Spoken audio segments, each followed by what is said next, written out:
తెల్లని పాలధారలల్ల పల్లె తెల్లారుతుంటదిరా గుళ్ళోని గంటలు కాడెట్ల మెడలోన జంటగా మోగుతూ ఉంటాయిరా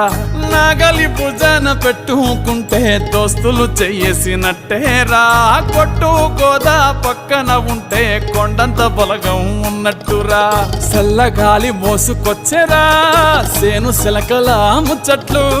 దారి పొడుగు చెట్ల కొమ్మలా